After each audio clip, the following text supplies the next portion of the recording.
किसे मिलना चाहती हैं? तुम किरण हो ना? लेकिन ये तो मेरे बचपन का नाम है, आप कैसे जानती हैं? तुम्हारा ये नाम मैंने ही तो रखा था। क्या? दादी तो कह रही थी ये नाम मेरी माँ ने रखा था। हाँ, वो उस वक्त मैं वहां मौजूद थी। दादी ने मेरा नाम बदल के सुधा रख दिया। लेकिन आप कौन हैं? बेटी, मैं तुम्हारी माँ की सहेली हूँ। तो आप बाहर क्यों खड़ी हैं? अंदर आइए ना, बैठिए।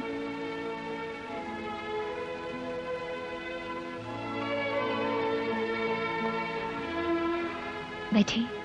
हाँ। क्या पिएंगी?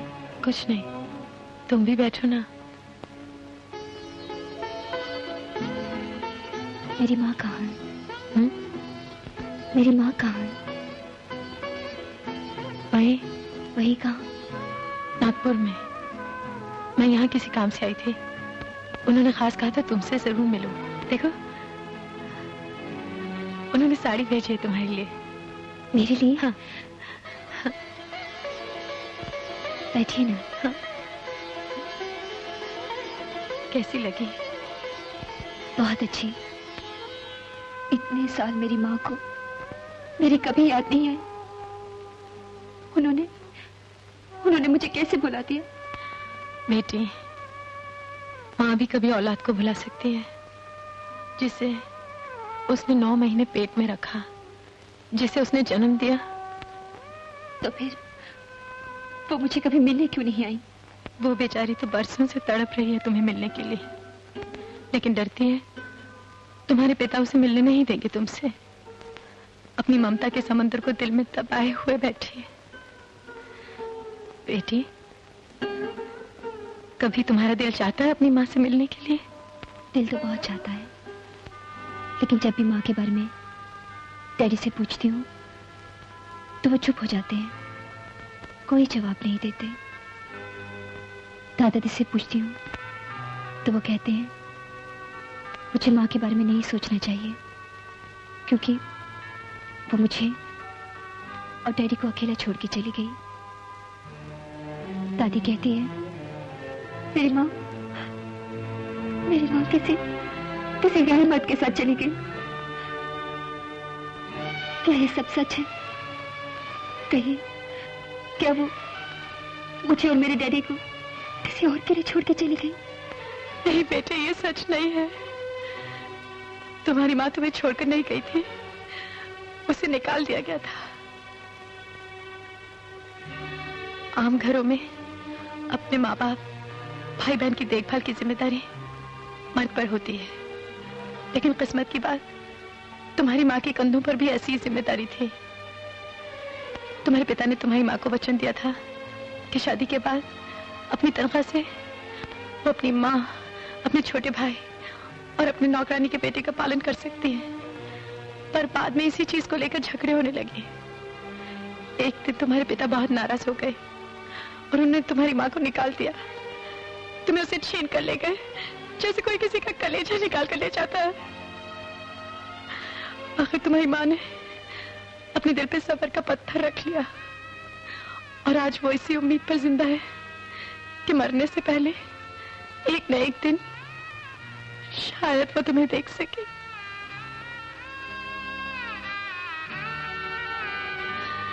बस बेटे, यही सच है, यही है तुम्हारी माँ की कहानी। जीते रहो, जीते रहो।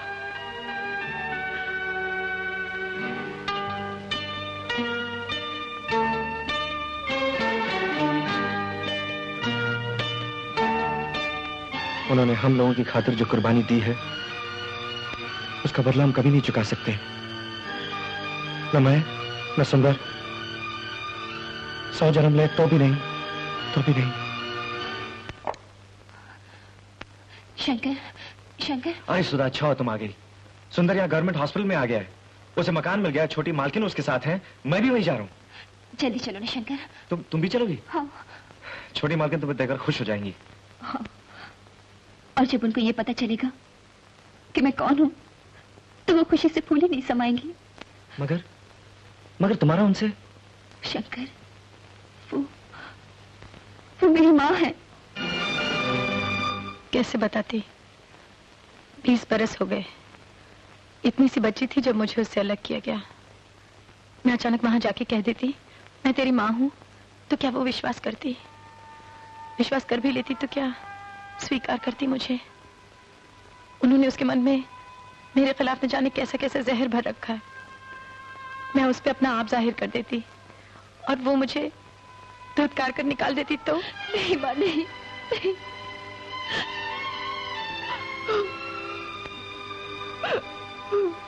बेटी, किरण, किरण मेरी बेटी है। किरण मेरी बेटी है, मेरी बेटी।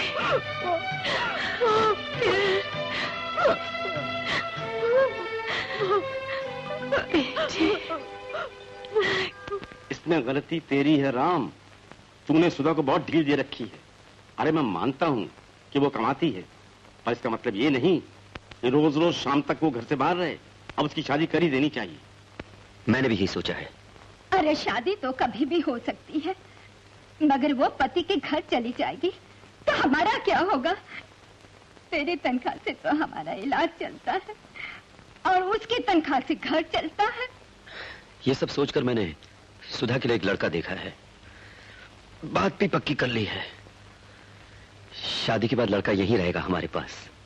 कल वो लोग सुधा को देखने आ रहे हैं। डैडी, इसकी कोई जरूरत नहीं। कहाँ थी तुम? मैंने अपना वर चुन लिया है और वो हमारी मदद करने के लिए भी तैयार है। सुधा, आज तक मैंने तुझसे कोई सख्ती नहीं बरती। इसका मतलब ये नहीं कि तू... डैडी, मैं सब समझती हूँ। मैं कोई बच्ची नहीं हूँ। मुझे सब दिखाई देता है।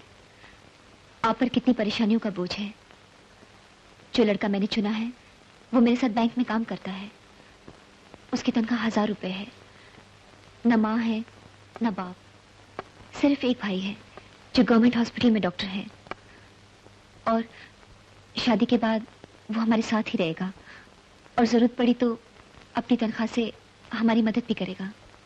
राम, अरे ये रिश्ता तो बहुत ही अच्छा है। लड़के भी खुश और हमारा भी कल्याण। राम, तू जाके बात कर ले। ठीक है सुधा, लड़का तुझे पसंद है तो मैं कल ही जाकर उसके भाई से बात कर लूंगा। तू मुझे उसका नाम और पता बता दे। आपको जाने की जरूरत नहीं, वो लोग खुद आएंगे आपके पास।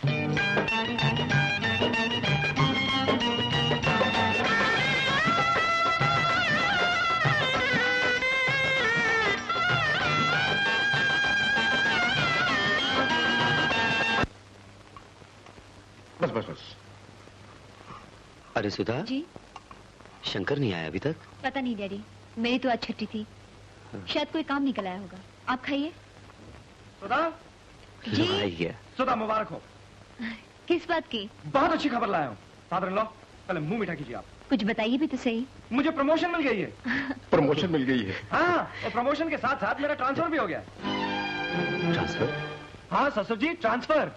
सुधा, तुम जल्दी से तैयारी शुरू कर दो। हमें 1-2 दिनों में जाना होगा। लेकिन मैं कैसे जा सकती हूँ? मेरी तो नौकरी यहाँ। मैंने तुम्हारे ट्रांसफर के लिए बहुत कोशिश की, लेकिन वो मैनेजर साहब कहने लगे कि 2 साल तक मुमकिन नहीं है। 2 साल? हाँ सुधा, 2 साल। और तुम तो जानती हो मैं तुम्हारे बिना 2 दिन भी नहीं रह सकता। तो फिर क्या करना चाहिए? क्या करना चाहिए? हाँ। नौकरी छोड़ो, चलो मेरे साथ। राम, सुना तूने क्या कह रहा है? राम, बेटा, सुधा नौकरी छोड़कर कैसे जाएगी? अरे नौकरी नहीं छोड़ेगी तो मेरे साथ कैसे जाएगी? अरे मैं जाने की जरूरत भी क्या है? हम चाहें तो तुम्हारी ट्रांसफर रुकवा सकते हैं। कमाल कर रहे हैं आप ग्रैंडफादर इन लॉ। पिछले 5 सालों से मैं इस ट्रांसफर के लिए जान तोड़ रहा हूँ। अरे भाई, इस ट्रांसफर का फायदा क्या है? ओहो, तरक्की, प्रमोशन, मेरी तनख्वाह बढ़ेगी और बैंक की तरफ से मुझे फ्री मकान भी मिलेगा। अरे तुम दोनों चले गए तो हम सबका क्या होगा? हम कहाँ जाएंगे? कहाँ जाएंगे? आप यहीं रहेंगे और कहीं नहीं जाएंगे। तुम तो जानते हो बेटा, मेरी तनख्वाह माँ और पिताजी के इलाज पे चली जाती है। सुधा की तनख्वाह से घर चलता है। अगर सुधा नौकरी छोड़कर चली गई तो हमारे परिवार का क्या होगा? मैं आपके परिवार को देखूं या अपने भले को। आपके परिवार का क्या होगा उससे मेरा कोई वास्ता नहीं। तुम्हारा ना सही, मेरी बेटी का तो है। वो बात आप फादर इन लॉ अपनी बेटी से कीजिए। बेटे तुम कैसी बात कर रहे हो? अरे मैं अपाहज, ये अंधी, हम दोनों के इलाज और फिर ये लंबे चौड़े खर्चे। बेटा तुम दोनों इस तरह अचानक चले जाओगे तो हम लोग कहीं के नहीं रहेंगे। अगर आप इतने ही मजबूर हैं तो चलिए हमारे साथ। जो भी रुखी सुखी बनेगी आप खा लीजिएगा। ना बाबा ना, दामाद की चौखट पर बैठा ससुर बुरा, गली का कुत्ता अच्छा। क्यों? जब ससुर के घर बैठा दामाद आपको गली के कुत्ते से बुरा नहीं लगता तो दामाद के घर बैठे ससुर जी और उनके पूजे माताजी और पिताजी में क्या बुराई है? शादी से पहले तुमने क्या वादा किया था? यही ना कि तुम यहां रहोगे हमारे पास। शादी से पहले हर मर्द हजारों वादे करता है फादर इन लॉ, लेकिन उन वादों का कोई मतलब नहीं होता। यह बात तुमने शादी से पहले क्यों नहीं की? मेरा ख्याल था आप जानते होंगे, क्योंकि आप खुद एक मर्द हैं, एक समझदार मर्द, एक तजुर्बेकार मर्द। तुमने हमारे साथ बहुत बड़ा धोखा किया है शंकर। असली मर्द की यही तो तारीफ है फादर इन लॉ। सुधा, मैं चला बैंक वापस। अब तुम अच्छी तरह सोच लो कि तुम अपने परिवार की खातिर अपने पति को छोड़ना चाहती हो या अपने पति की खातिर अपने परिवार को। सुनिए तो। तुम्हें जो कुछ कहना है मुझे आकर बैंक में बता देना, मैं तुम्हारे फैसले का इंतजार करूंगा।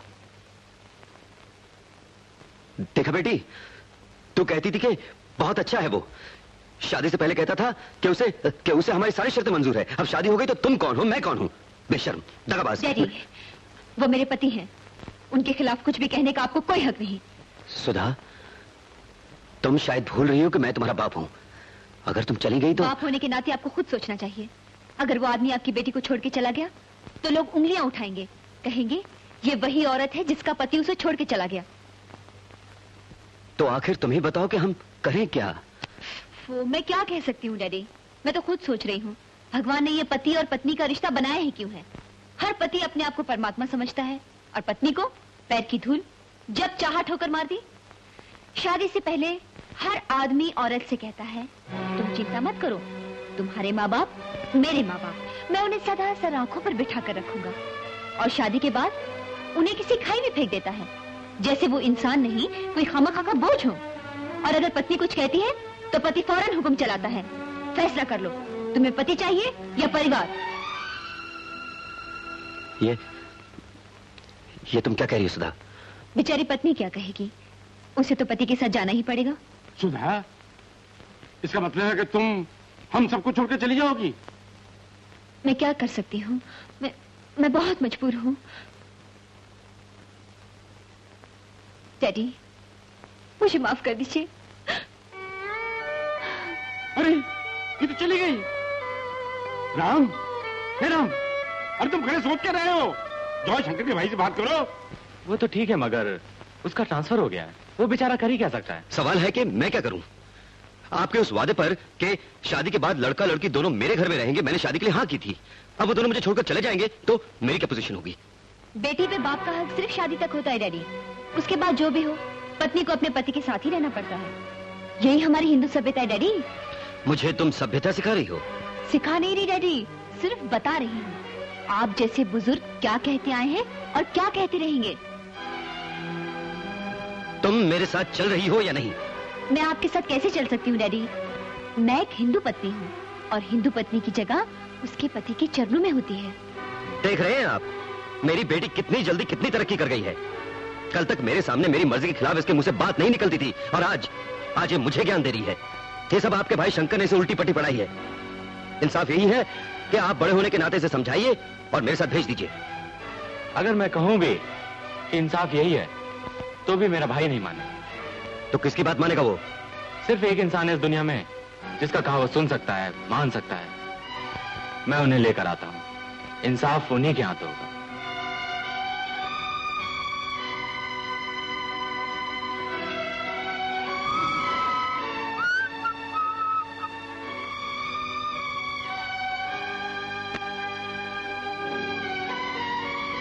मेरे डैडी आए हैं, आप उन्हें नमस्ते नहीं करेंगे?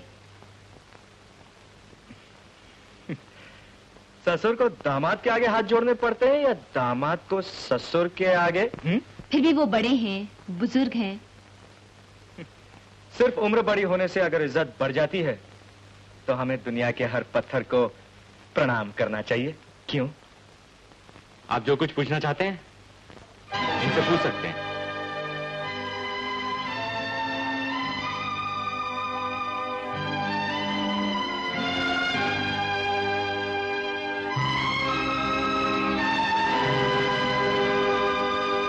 तुम मेरी पत्नी, मेरी बच्ची की माँ, इस नाते अगर तुम जिंदगी मेरे साथ गुजारना चाहती हो तो तुम्हें मेरे साथ चलना पड़ेगा, और अगर नहीं आ सकती तो इस परिवार से हमेशा के लिए अलग हो जाओ। तुम अगर मेरे साथ नहीं आई तो समाज तुम्हीं पे उंगलियां उठाएगा। इस तरह शोक मनाते हुए मेरे साथ आने की कोई जरूरत नहीं है। मेरे साथ रह के भी तुम उन्हीं का रोना रोगी। तुम यहीं रहो, खूब कमाओ, जिसे जो तालीम दिलवाना चाहती है दिलवाओ, बड़ा आदमी बनाओ। मैं तुम्हारे रास्ते में नहीं आऊंगा। खामोश क्यों है? पूछिए ना।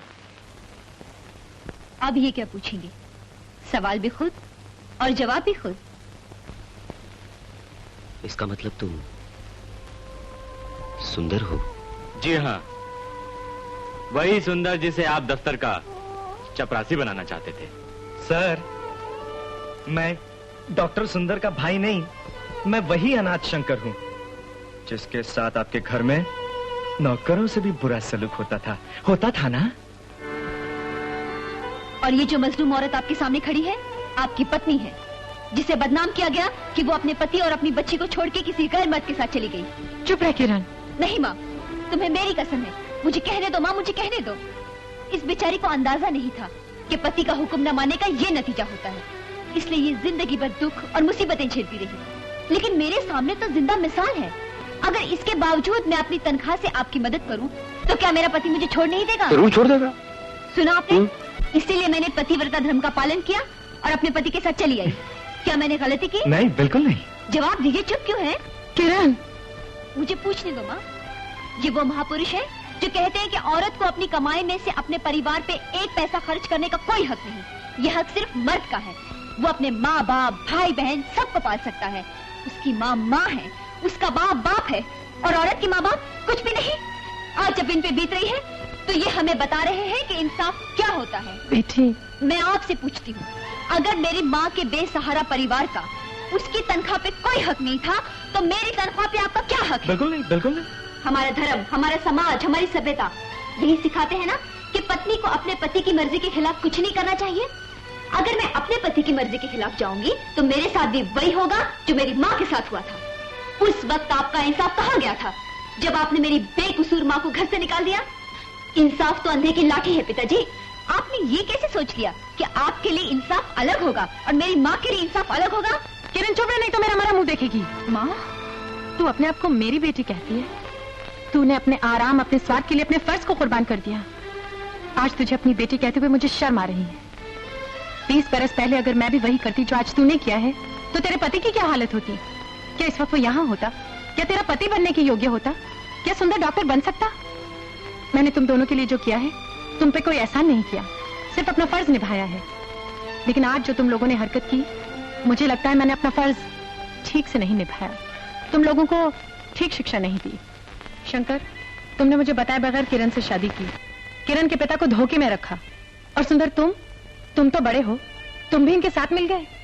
मैं सिर्फ तुम्हारी बहन, तुम्हारी छोटी मालकिन और तेरी माँ नहीं, किसी की पत्नी भी हूँ। मैं तुम तीनों से पूछती हूँ, मेरे पति का कसूर क्या है? इन्होंने ऐसी कौन सी नाइंसाफी की है जो दुनिया के हर मर्द ने नहीं की? जब से दुनिया बनी है, मर्द ने हमेशा अपने आप को औरत से बढ़कर माना है। मर्द ने ही कानून बनाए हैं, मर्द ने ही इंसाफ किया है। तो आज कौन सी नई बात हो गई? शंकर, तुमने भी वही किया जो तुमसे पहले तुम्हारे पुरखों ने किया है। अगर तुम लोगों को कुछ करना ही था तो कोई ऐसी बात करते जिससे औरत के जन्म जन्म की दुविधा खत्म हो जाती। एक ऐसा समाज, एक ऐसी सभ्यता जन्म ले सकती जिसमें औरत और मर्द में कोई फर्क न किया जाए, जहां औरत को भी मर्द की तरह इंसान समझा जाए।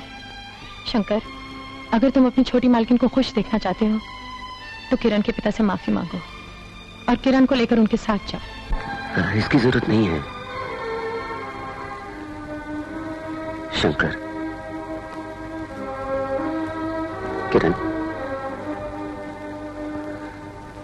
तुम दोनों ने मुझ पे बहुत बड़ा एहसान किया है। इस दुनिया में जब तक मुझ जैसे गलतियां करने वाले लोग हैं, गलतियों को सुधारने वाले तुम जैसे इंसानों का होना जरूरी है।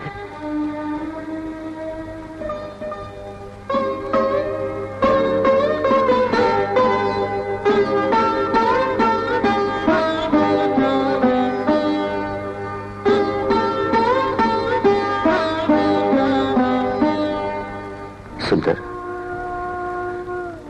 बरसों पहले जब तुम्हारी दीदी ने मुझसे कहा था कि वो तुम्हें आगे पढ़ाएगी, तो मैंने उससे कहा था कि सीढ़ी लगाकर इंसान दीवार पर तो चढ़ सकता है, मगर आसमान तक नहीं पहुंच सकता। तब तुम्हारी बहन ने मुझसे कहा, आसमान तो क्या, हिम्मत हो तो इंसान उससे भी ऊपर जा सकता है। आज तुम्हारी बहन ने अपनी बात को सच कर दिखाया, तुम्हें इस ऊंचाई तक पहुंचा दिया।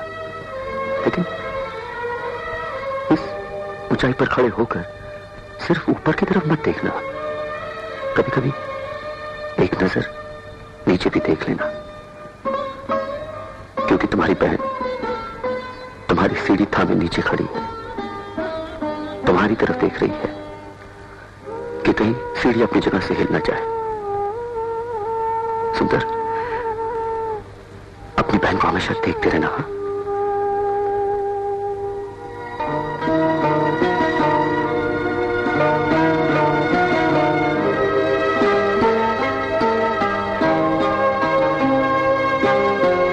याद है उस रोज तुमने मुझसे कहा था, जब आंधी आती है तो फल फूल पत्ते गिर जाते हैं, शाखें डर के मारे कांपने लगती हैं, लेकिन जो पेड़ है वो अपनी जगह से टस से मस नहीं होता। अगर पेड़ भी शाखों की तरह कांपने लगे तो वो गिर जाता है। मैं वो पेड़ हूं जो अपनी जगह से गिर गया। गिरने के बाद तुम्हारी बात मेरी समझ में आई, मगर बहुत देर हो चुकी थी। गिरा हुआ पेड़ फिर से खड़ा नहीं हो सकता। पता मुझे खुशी है कि तुम अपनी मंजिल तक पहुंच गई हो।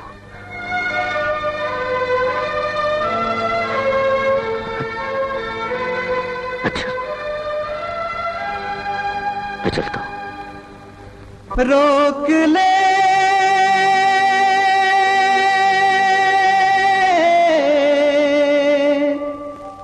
रोक ले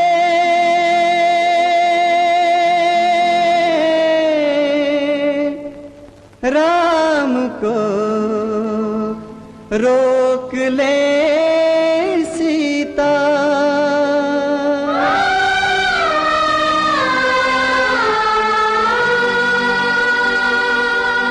जिसके लिए तेरा सारा जीवन आंसू पी कर बीता।